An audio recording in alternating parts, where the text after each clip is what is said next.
Hello guys, good morning. तर हा blog काही दिवसांपूर्वीचा आहे. तर थोडीशी शॉपिंग करायची होती, त्यामुळे आम्ही दोघेही घरातून निघालो. आमच्या दोघांच्याही लॅपटॉपला इश्यू आलेला, त्यामुळे आम्ही जवळच्याच एका सर्व्हिस सेंटरला गेलो. लॅपटॉप रिपेअरिंग साठी ठेवले आणि दोघांनाही टिफिन घ्यायचे होते, त्यामुळे तिथल्याच जवळच्या एका शॉप मध्ये गेलो. पण तिथे काही जास्त टिफिन आवडला नाही. बाईकवर जास्त वेळ बसल्यावर माझ्या उजव्या पायाला खूप मुंग्या येतात आणि नेहमीप्रमाणे त्या आजही आल्या होत्या.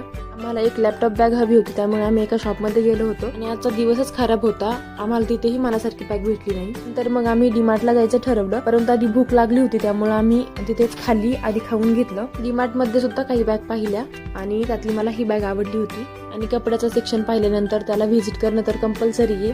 घेतला तर एक पण नाही, परंतु बराच वेळ तिथे आम्ही घातला आणि फायनली आम्ही इथे टिफिन घेतला. आणि सर्वात जास्त वेळ डीमार्ट मध्ये गेला तो म्हणजे टिफिन आणि बॅग चूज करायला. आणि माझं चाललं होतं टिफिन, बॅग आणि यांचं बघा इकडे दुसरीकडे खाण्याकडेच लक्ष. सगळं बराच वेळ पाहत होते, पण काही आवडलं नाही वाटतं आणि मग तसेच तिथून निघाले. फक्त बॅग आणि टिफिन साठी डीमार्ट मध्ये गेलेलो आम्ही